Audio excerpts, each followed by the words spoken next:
just so we get this off on the right foot, I am hormonally at an 11 tonight, I would say. An 11, just so you know what's happening. Like, I will occasionally just hold my tits. That's what I'm going to do.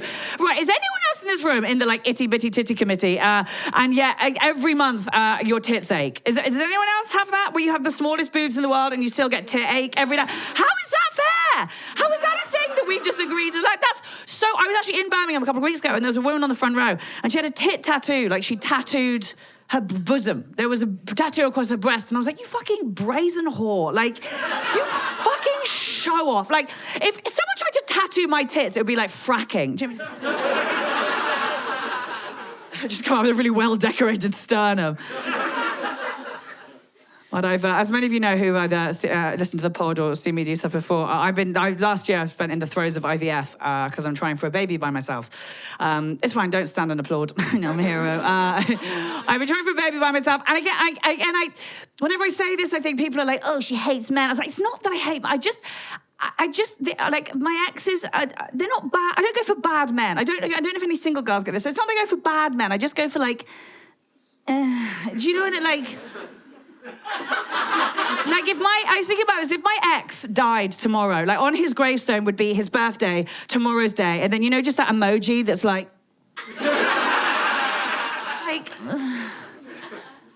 It's a wild one. Are there any medical professionals in the room tonight? Any doctors and nurses? My fan base aren't trained. Fantastic, that's fine. No medical professionals at all, no doctors and nurses. Okay, good. Fuck those guys. Oh, you are? What are you? That was kind of the same. Fuck you so hard. You're going to take the full brunt. Fuck you. If I have one more medical professional, I've spent a year jacked to the tits on hormones. Sorry, jacked to the ribs on hormones. Like, I've been pumped full of more hormones than a trans female Olympic swimming hopeful at this point. One more medical professional turns around and is like, hey, stay happy, stay calm, stay chill. Because, you know, happy women make happy eggs, make happy embryos. Well, I am spending £10,000 to maybe get pregnant while surrounded by male comedians, one of whom the other day asked me, if it's disabled, do I get a refund? And if you think you know who that is, you're right.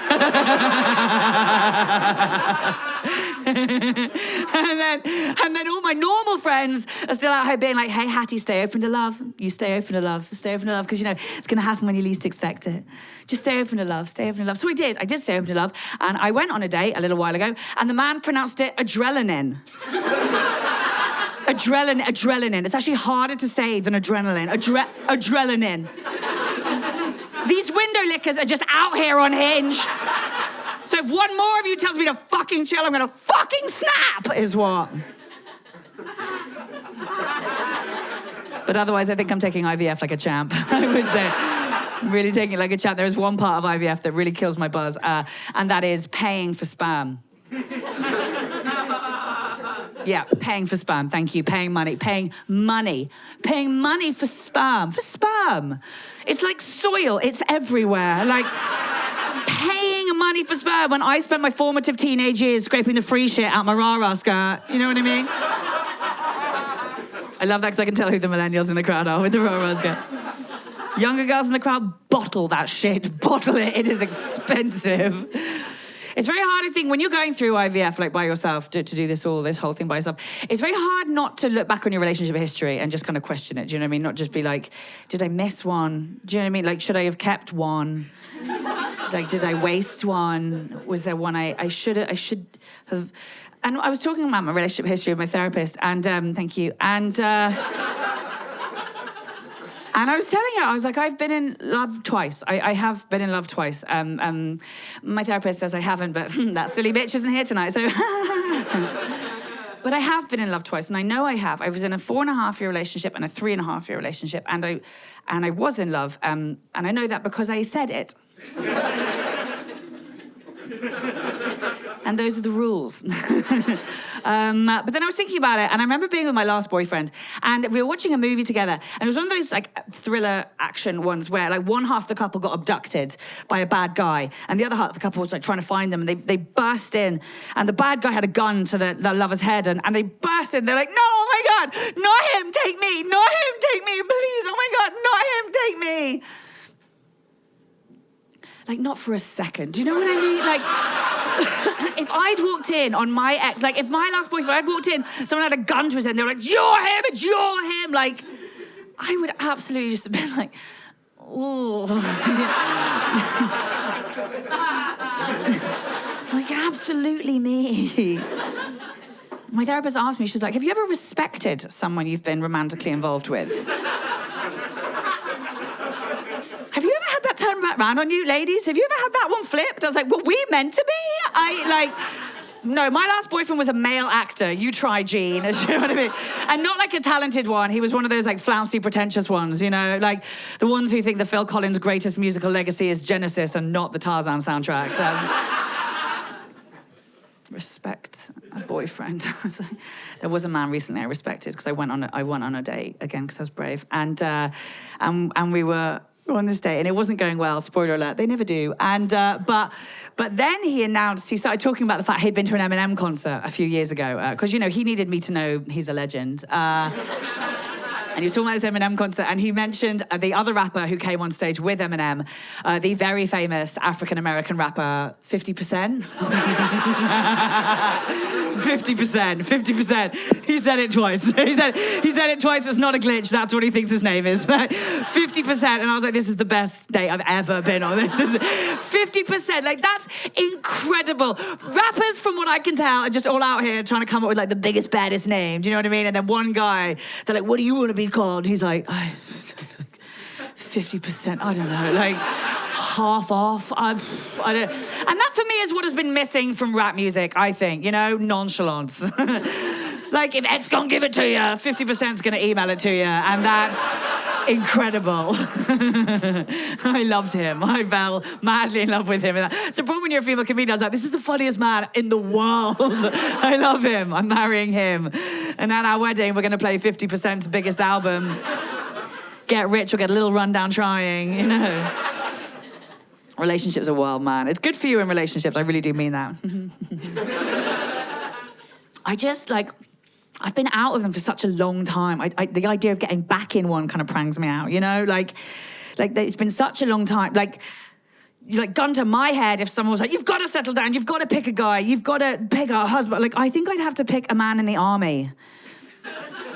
You know, because like they fuck off for 6 months out of the year and they might not come back. I think in this country, if they don't come back, you get to join a choir.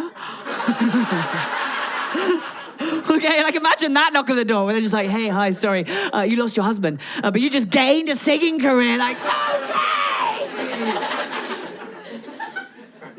There's one thing that some of you in relationships do that we really need to talk about. It really stresses me out. And it is the use of the phrase, this one. Thank you. Right, okay, so you'll see it, you know what I'm talking about. You'll see it occasionally, usually on Instagram, a photo of someone desperately mediocre at brunch will pop up.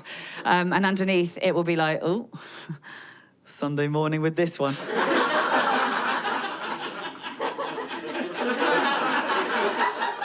Oh, another trip round the sun with this one. Oh, off from a jazzy hollybobs with this one. This one, to me, that is anti-love. That's everything love shouldn't be. That is lack of individuality, casual dismissal, anonymity, just like, oh, this one. You know in Peter Pan, there's that line, every time a baby laughs, a fairy is born? I think every time one of you uses the phrase, this one, a married father of 3 fucks his secretary. That's what I think.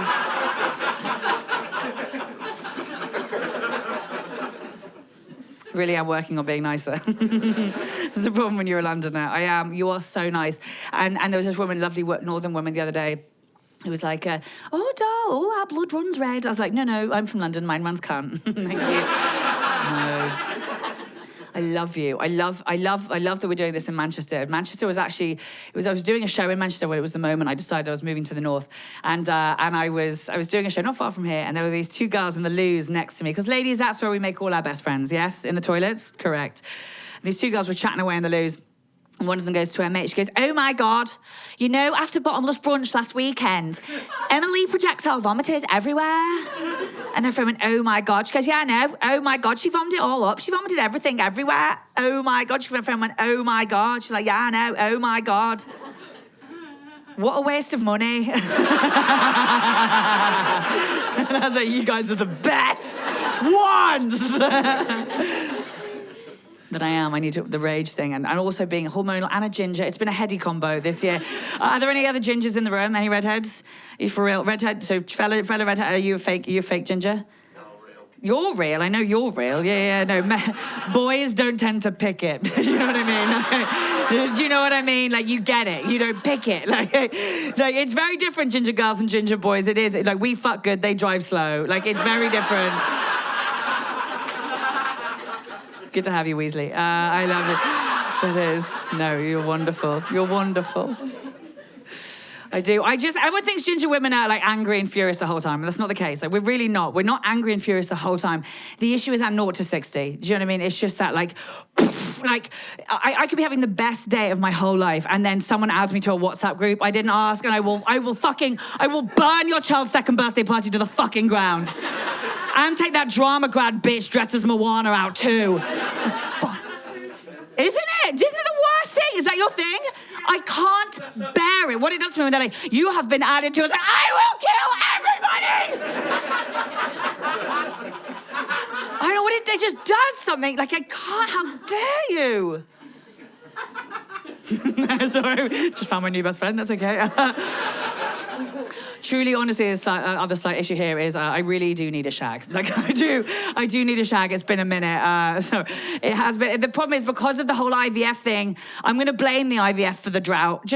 I've been, like, so fertile. Do you know what I mean? Like, I'm so fertile. And my particular taste in men is medically confirmed moron. So it's like, it's all fun and games when it's a one-night stand, but if I come out, like, pregnant with his triplets, like, not fun. Do you know? So I've just no. And I know I had a go at the medical professionals earlier, and I'm sorry. I know you've had a rough few years, and I know it's not getting any better. But truly, I dare any frontline healthcare professional to look my vibrator in the eye and tell her they're tired. What that bitch has done, that is a shift. That is a fucking shift. This might not make any sense to any of you, but I'm unfortunately very, very straight. But my vibrator, she's always been a she. I mean, she's always been a she. Like, she always used to have, and she always in my head had this little voice. Like, a couple of years ago, I'd go to turn her on with the little button, you know, like, boop. You know, and she'd be like, hey, oh my God, hey, what are we gonna do today? Now here we are, February 2025, and we're just into like, she's this 65-year-old lesbian from the Bronx who's like, what could you possibly want? No! What do you fucking need?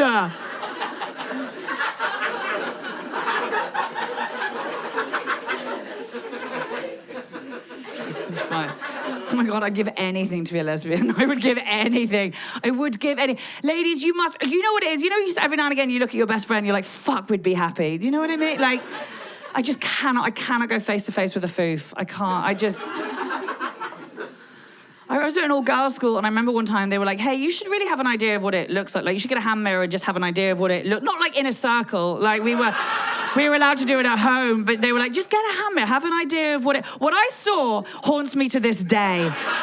It's like, you ever go to like North Wales? It's like when you find those dead jellyfish on the beach, it's like...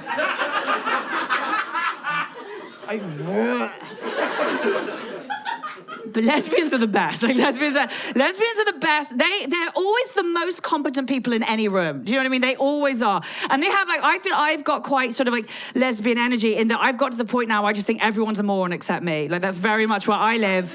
Is that you? Are you lesbian? Yes! Yes! Observational comedy! You're the best person in this room. And I bet you are the most competent. I just think they do. Everyone, like... They just know that they are, and everyone else is a moron. And I am, like, even though, so obviously we drive a lot for this gig, and I was at a service station not a while ago. Don't treat me different. Globetrotter match. And you know, on the back of toilet cubicle doors, there are often like an advert or a poster of a when. It's like in a lot of restaurants and bars, there'll be like the Ask for Angela one, which is like if you're a vegan girl or a bottom gay, and I don't know, and you're scared or something. I don't know. I don't know how to get out. How about where you came in?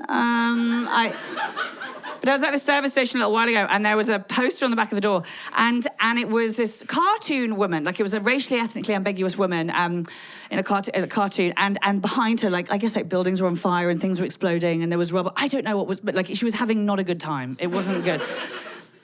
And the tagline on this poster was, Alma has had to flee her home. She has left everything she's ever known. She doesn't even know where her family are. And now she's got her period. What would you do? I was like, well, I'd probably have a chat with myself about perspective. Do you know what I mean? Like, listen, periods are bad. They're not international war journalists in helmets bad. Like, I know which Red Cross I would rather see, okay?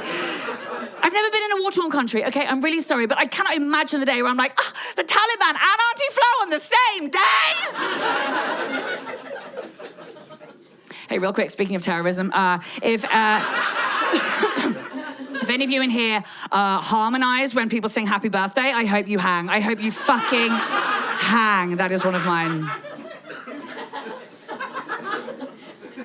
I quit therapy a couple of weeks ago. Thank you. Yeah, no, I did. I quit. I just quit. I came to a very profound realization. The problem isn't me.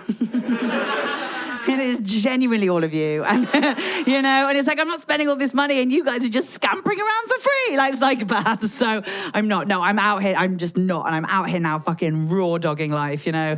I'm just like barebacking the human experience.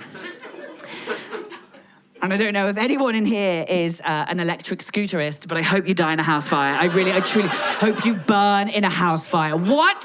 What kind of grown adult wakes up in the morning and is like, bye, babe, off to work.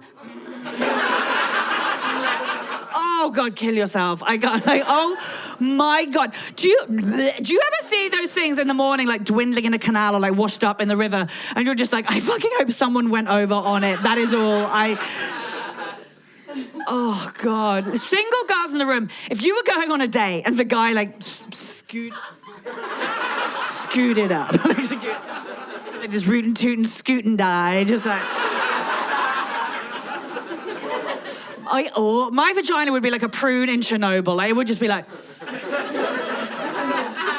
I would rather the guy pogo stick to the day, honestly. Like, I think I would rather he space hoppered to the day. I'd be like, cool, what an interesting guy.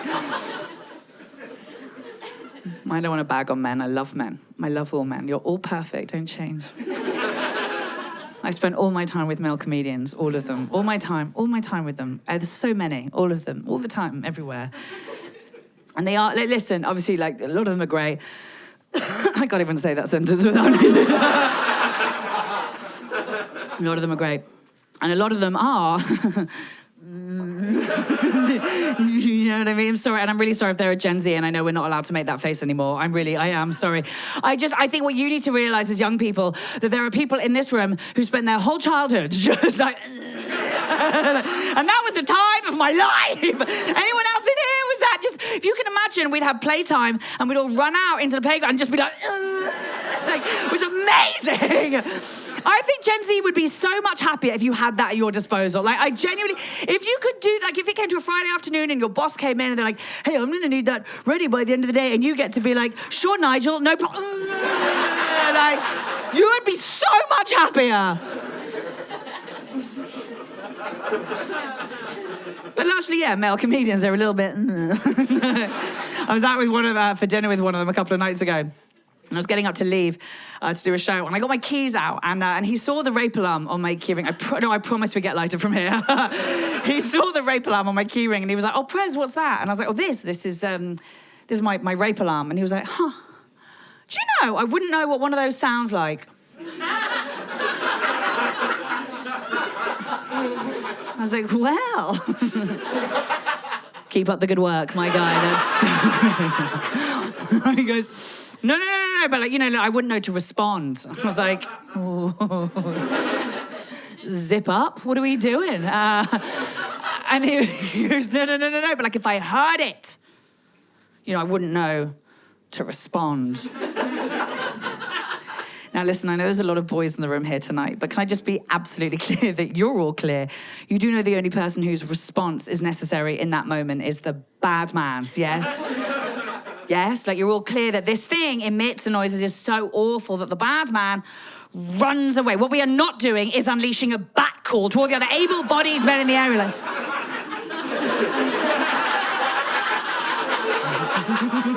Like, God forbid any of us are ever in that situation. What we're not doing is lying there being like, you know what, I want more of them. Oh, I just think it speaks to the confidence of man that a thing literally designed to repel you. You're like, whoa, can't help but notice that man beckoner on your key ring. Oh, perfect. The boys have been, it's been very funny going through IVF with your whole male peer group of male comedians. And they're all obsessed with the sperm donor. They're obsessed with who the sperm donor is. And I was like, the other day, one of them was asking me, and I was like, I'm not answering that. That's private. That is a boundary. We're not very good at boundaries generally. But I was like, we're not talking about sperm donor. He goes, fine. But have you gone Danish? I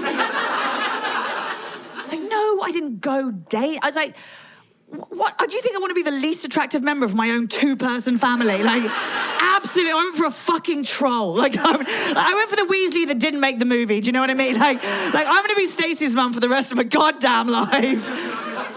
And then he goes, okay, fine. But if you check the donor's got a big dick. I was like, you know I don't have to fuck the sperm out of him, yes. Like, you know that these private healthcare clinics aren't like daytime brothels. Like, you know that. And he was like, yeah, but if you were my mum and you'd had the choice. I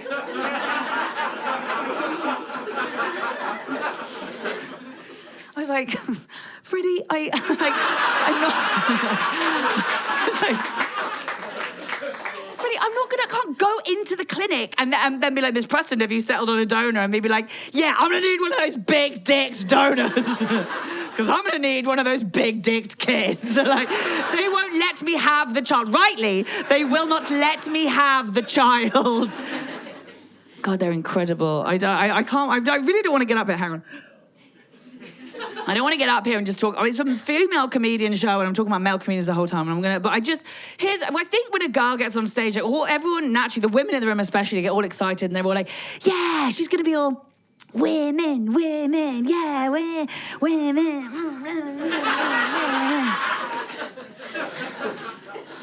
And like, girls, can we all just agree? Like, we all gave feminism a really good go. We did. We tried. We just didn't deserve it. We didn't. Shut up. It's a principle versus reality thing, I think. Like, the principle of it is so good.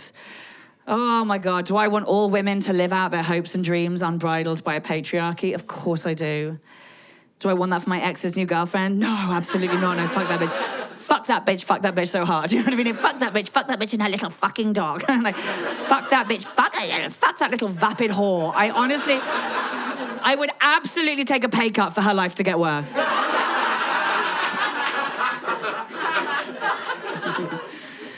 I'm one of the last of my mates to be trying for a baby. That wasn't on purpose. I was just having a lovely time, and I forgot. But it is funny having seen all your friends go through it, and there are things you learn and things you know you will do and you won't do. Very much things I know I won't do. Like I know, for instance, there's a lot of young girls, like young people here, and that's lovely. And I'm sure you're still running around complaining about getting unsolicited dick pics.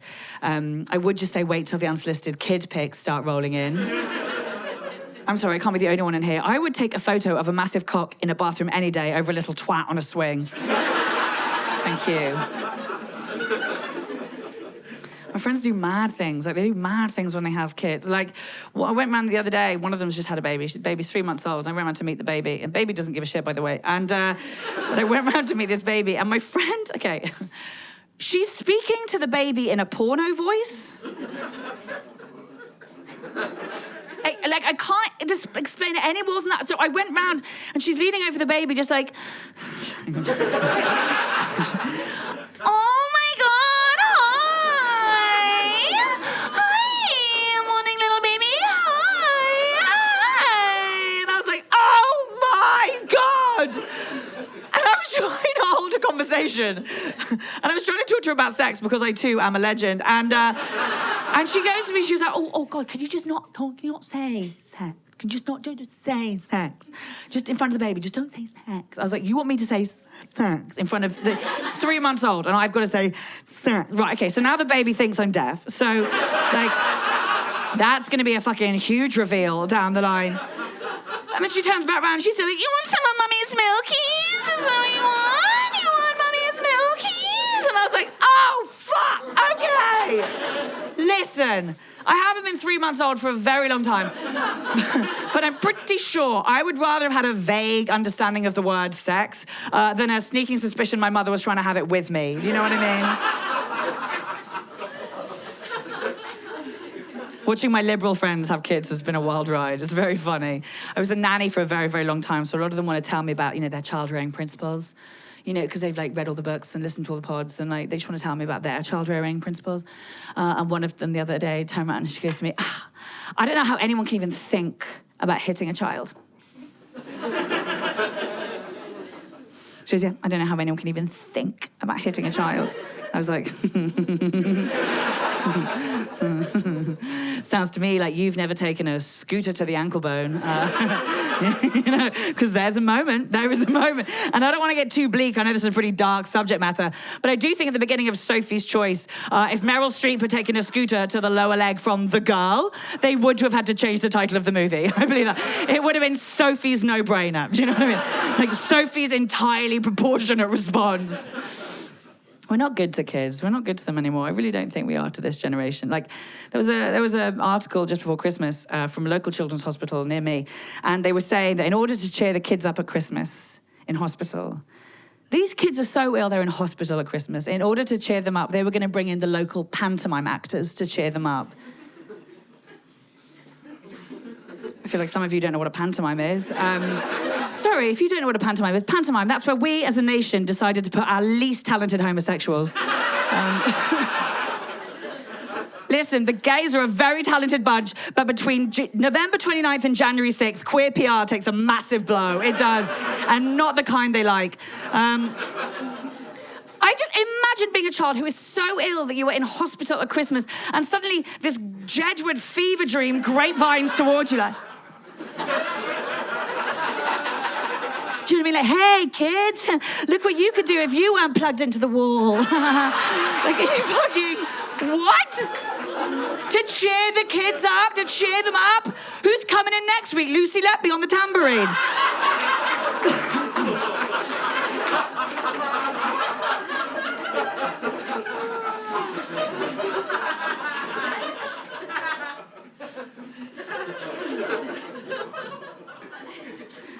Those of you who seized that joke, at some point in your life have tweeted, "Believe all women." Something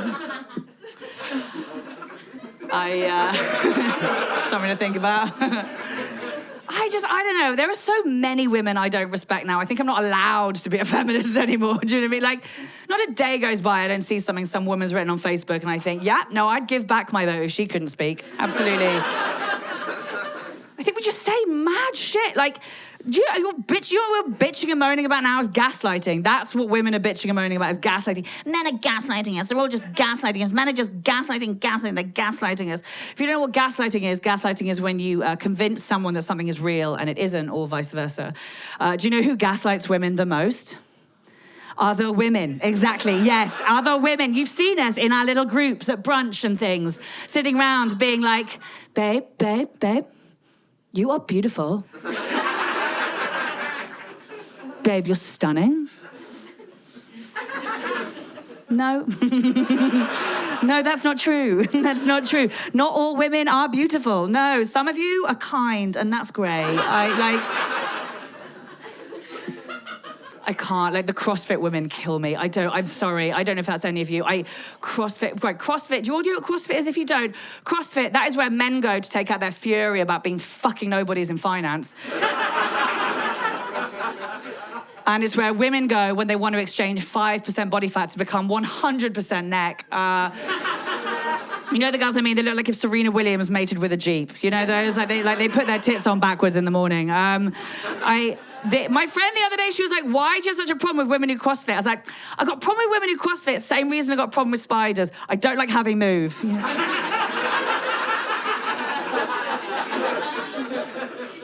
know, it just feels like when they orgasm, they come diesel, you know? Like,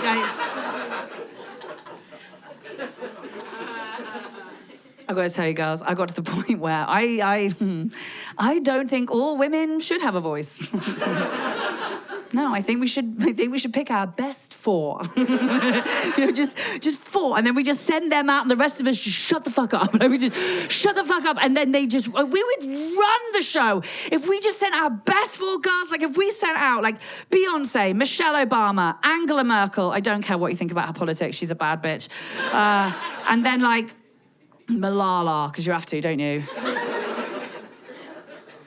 Sorry, I feel like some of you don't know who Malala is. Malala was the Pakistani teenage girl who got shot in the head on the bus on the way to school. Not the joke, but no, that's fine.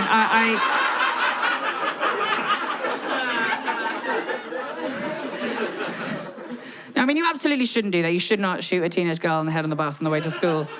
I will just say, though, that as someone who has been on a bus with teenage girls on the way to school,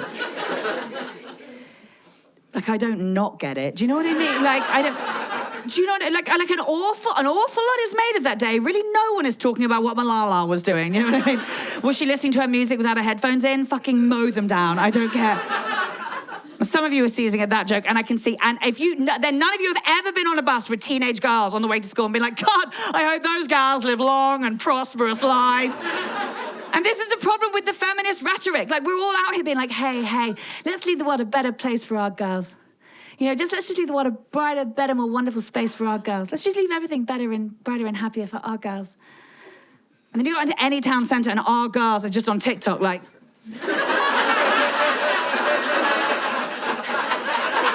oh, God, put them down the mines!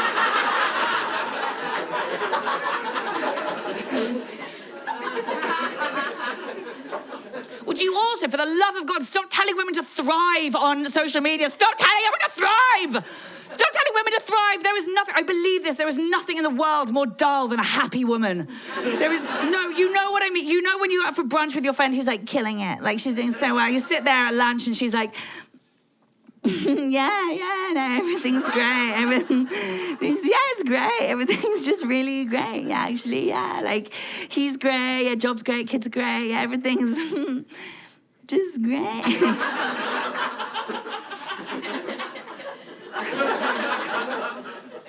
That's why we all love our shit show friends. Our shit show friends are our favourite friends in the world. They are our best people. They are the funniest people. Even though we message them at the beginning of every year being like, babe, this is your year. We don't want it to be their year. We never want it to be their year. We want them to be our shit show mates forever because they're funny. I was out with my shit show single mate this weekend, and I said to her, I was like, go on, how are you getting on? And she was like, well, I got fingered so badly last night, I thought he'd lost his wedding ring up there. And I was like, that is fun. That is brunch.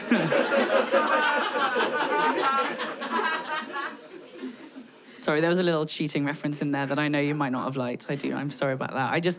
And I know cheating's a hard thing to talk about. It's a very hard thing. I'm sure a lot of us in the room have been affected by cheating, but I just think there's one aspect of cheating that no one ever talks about, and that is how good it is. Like, it's so good. Like, listen, I did it, like, it's beforehand, it's head fuck. Afterwards, dumpster fire. During, unbelievable 5 stars. It really is.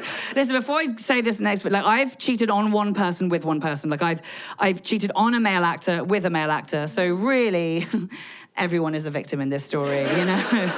And I think this is something that people who've been cheated on get wrong. They think it's a reflection of them. And it isn't at all. It's a reflection of how good cheating is. Like, do you know what like, I know, I've heard people being like, he went out for McDonald's when he had steak at home. And it's like, it's not like a like for like. Like, that's too similar. Like, it's like having steak at home and going out for heroin you know, on a water slide in Disney World. Like, it's unbelievable. Like, listen, I've never done heroin, full disclosure, but I'm pretty sure it can't be as good as voice noting your boyfriend while you're shaving your legs to go wrap them around another man. You know what I mean? Like, I don't regret cheating, and I know that's not what you want to hear. I know there's a lot of people in this room who do not want to hear that. I just don't. But if it makes you feel any better, I cheated one time, and And I got shattered after that one. I absolutely broken into 1,000 tiny pieces after that one. It ended very, very badly. The person I fell for, it was not good. And I remember my friend at the time who'd watched us together, like she'd seen me fall absolutely head over heels for him.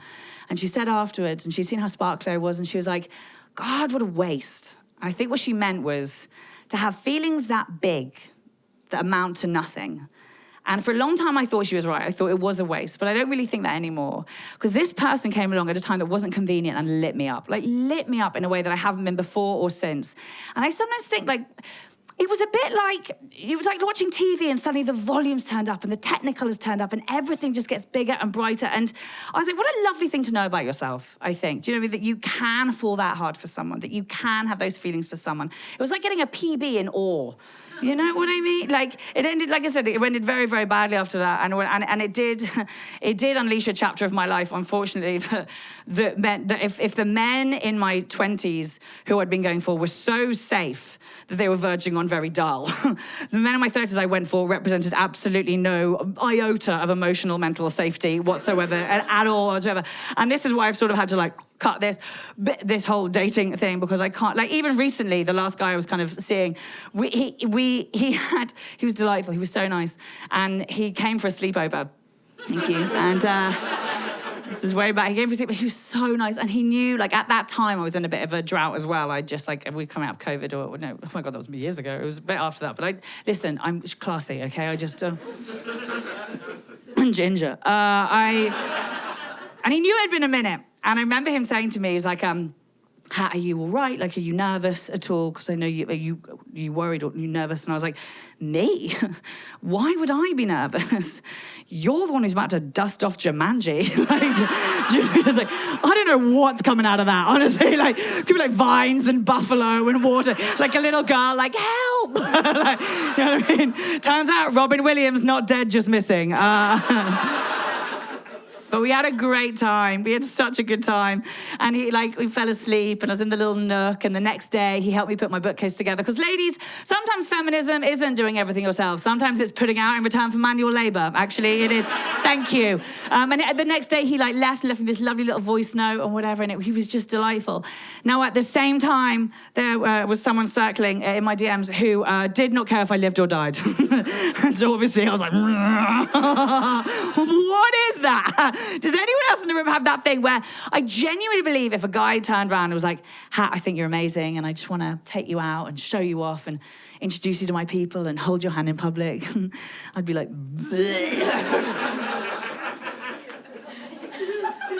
and a guy comes along and is like, I'm never going to learn your last name, don't touch me, and I'm never going to meet your mother. And I'm like, husband, stop it. So I can't be trusted anymore. I can't do that. On this, I will say this, ladies, as one of the only times I'll say this. I've retired from the sport now, but you must fuck a male comedian once in your life. You must. Like, it's so funny. You have to, like, we call it chuckle fucking. It's so, like, if you think they're funny up here, you should see them in the bedroom. They are, like, you know, being like, oh, she's showing you all the things they can do. Do you know what I mean? And then, oh, she loved that in Hull. You're like, you know, and then they lull you to sleep with the dulcet tones of why their podcast is going to be different.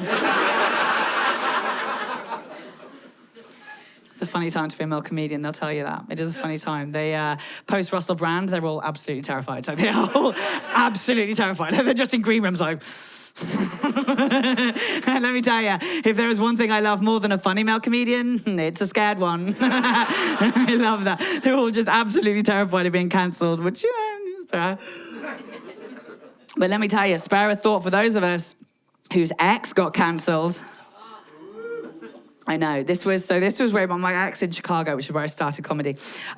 He, a few years ago, and I started getting all these calls from my girlfriends over there being like, he was getting in trouble, and he was like not being respectful toward women, and I sort of was in a really difficult situation because that was very much not our vibe.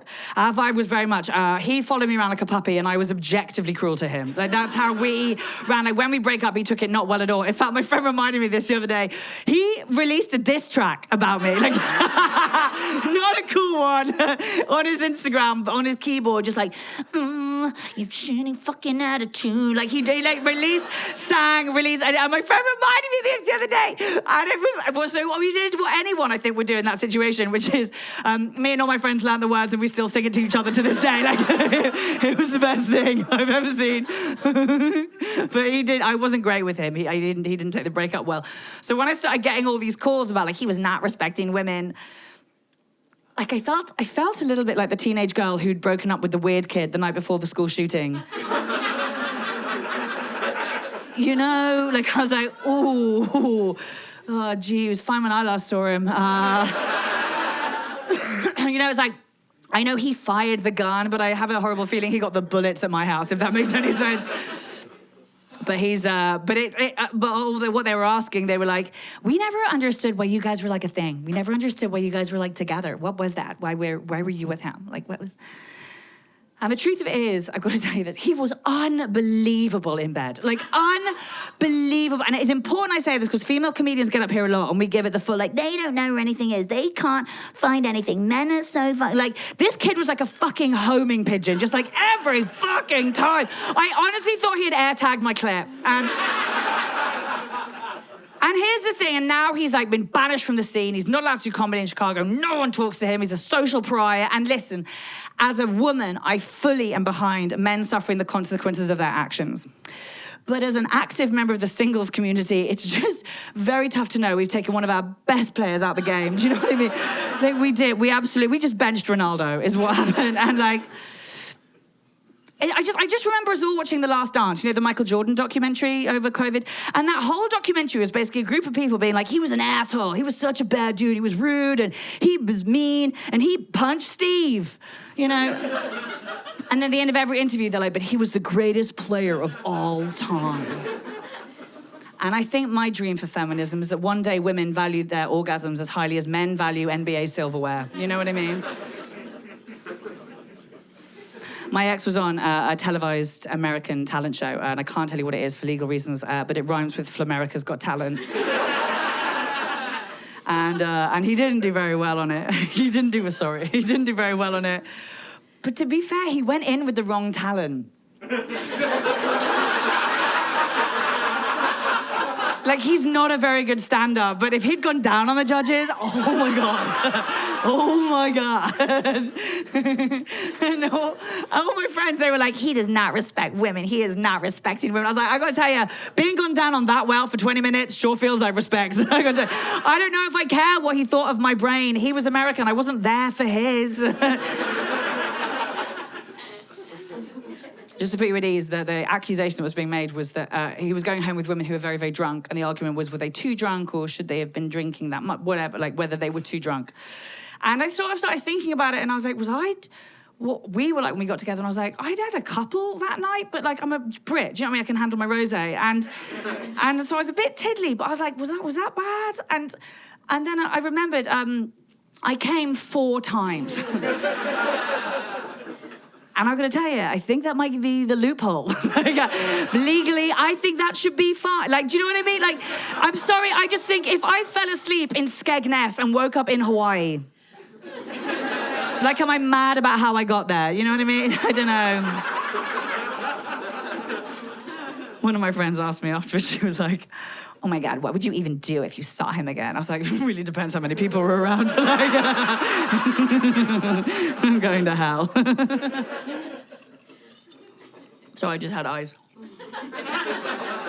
In a mad twist of fate, though, when you start doing the IVF stuff, they scan all your bits. So they have to scan everything and do the full kind of MOT. And I had this lovely doctor, and she scanned all my bits, and she turns around to me and she goes, Miss Preston, you have a perfect uterus. She goes, you have a perfect womb, you have a perfect uterus. And I was like, whoa, you might want to check that one again. And she kind of got on and she was like, oh God, why? Did something happen? And I was like, what? No.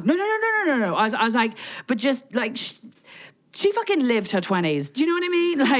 Like this bitch traveled. And she got really uncomfortable. And she was like, Miss Preston, vaginal experiences really don't impact the uterus womb area. And I was like, okay.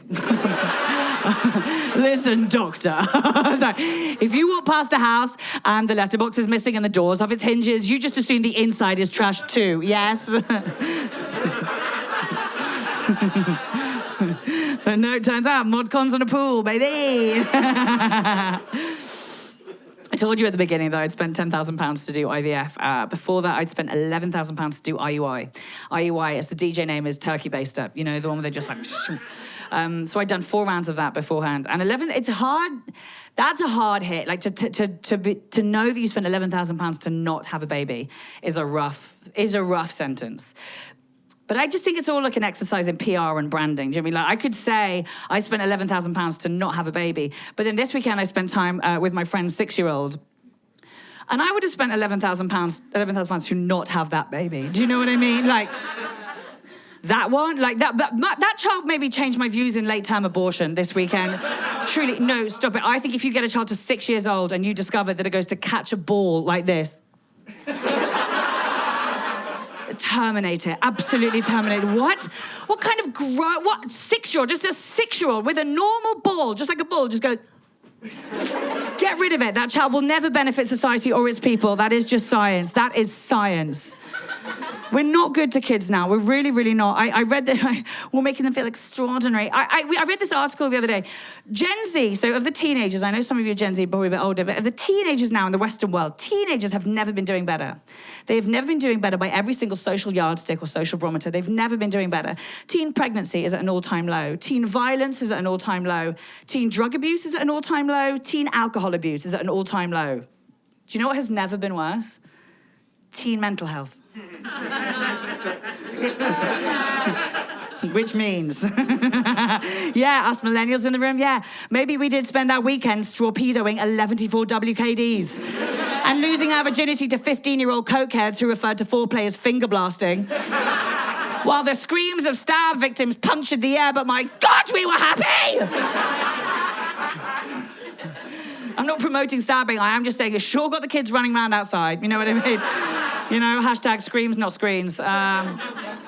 It's wild, this gentle parenting thing. It is mad. And again, my liberal friends are to blame for this. It is so wild. I don't know, do you know what gentle parenting is?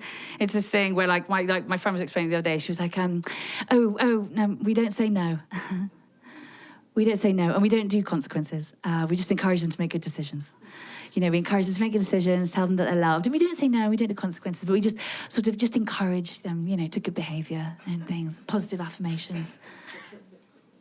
And at the same time, this girl will bitch and moan about toxic men. You're like, you know you're raising 3 of them, yes? Like, this kid doesn't take a no from you. You think he will from some poor bitch in Freshers Week? Like...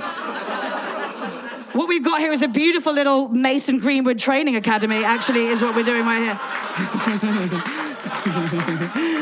That was a spicy joke from Manchester. Well done. Do you know about Mason Greenwood? He's married to her now. She married him. She had a baby with him. Do you know that? Yeah. Which brings me on to another thing that is not a popular... No, but, like, it's wild that, like... It brings me on to something that's not popular, and it's not, but I truly believe this. Single, straight women, we love toxic men. We're not proud of it. We don't want to. We love toxic men. We love them. We do. Find me the woman that runs home and types into Pornhub. Kind man with a good soul. And we love toxic men. I am terrified. I'm terrified of it. But we love toxics because they do the foreplay. Do you know what I mean? Toxic men do the foreplay, and it's because they know their emotional selves can't be there, so they send all 10 fingers to Deb. They do. I'm terrified about the faux toxics. You know, the foxics. I call them like the fox. Like, you think they're going to be toxic, but then they're not. Like, they'll have a backwards baseball cap on, but it turns out they're just like into cycling or something. Like. And I had a faux toxic in my bed once, way back. And to be fair, I was so sure he was going to be toxic because he was a bouncer. I know, bouncers get a bad rep, but I just think we underestimate how many drunk women deserve to be punched in the neck. You know? But I was so sure he was going to be toxic. And to be fair to the guy, he did throw out my absolute favourite mid-sex offering of all time. He looked me in the eye and he goes, I'm going to fuck you so hard your grandkids are going to feel it. Which I wouldn't have minded at all. Except then he fucked me so softly that my labia couldn't feel it. And you're like, you know, just pick a team, my guy. You got to be careful of these male feminists, man. You've got to, you know the ones that go on the marches with the rolled up jeans? Like, you got to be fucking careful of those. My friend took one home the other day. We're grown women in our 30s. To be fair to her, it was a Monday, so her vibrator was charging. She went home with this fella. This man who respects women. He respects women. He respects women so much. He respects women. He just wanged it in there without any foreplay. Yeah, just hoofed it. Just phew, straight in. And I'm sorry, I've now lost all the men in the room at this point. I'm so sorry. I'm terribly sorry. Hi, kissing on the mouth isn't foreplay, okay? Okay, no, my little fuck champions, no. No, because that is just like ringing the doorbell and then being like... expecting us all just to run down and be like, oh my God, I'm so glad you're here, and ignore the shattered door frame behind you.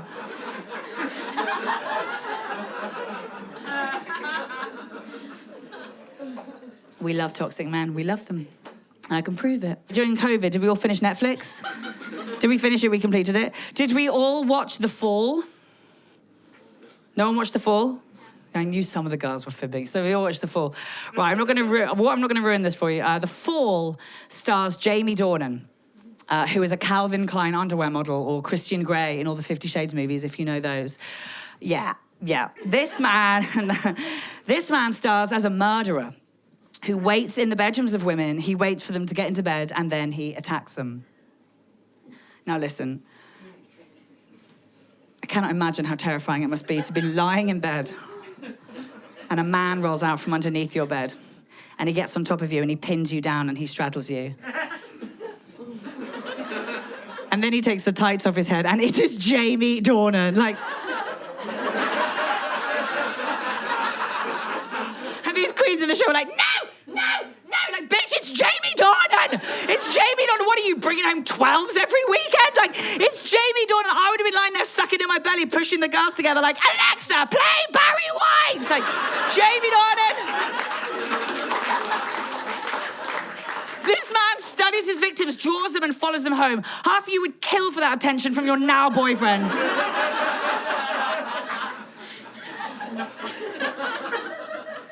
I know after this show, one of you is going to come over to me about that joke. And you'll be white and a woman. And you'll have some really interesting views on trauma.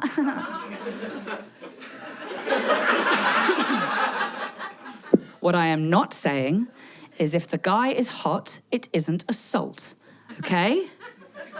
What I am saying is if the guy is Jamie Dornan, it isn't assault. Do you know what I mean? It's not. No, shut up. If you woke up and Banksy was painting on the side of your house, you wouldn't be like, oh, I didn't actually say yes. You know you just became the luckiest cunt on the street. That is true.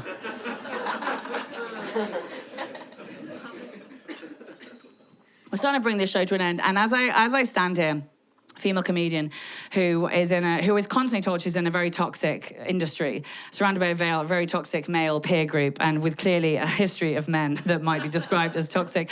I think when I was writing this show, what I realised is I think this is a love letter to all things toxic. Because all those things I've listed have made me the happiest person in the world. And maybe that makes me the most toxic, because I wouldn't change one single thing about my apparently very heavily toxic life. Because honestly, it's got me here in front of all you lot and having one of the most special nights of my whole life. So thank you very, very much for coming. And it's also, thank you. Thank you. And it has, and it's got me here and looking out of all of you and with a 22-week-old baby inside me. Thank you very much.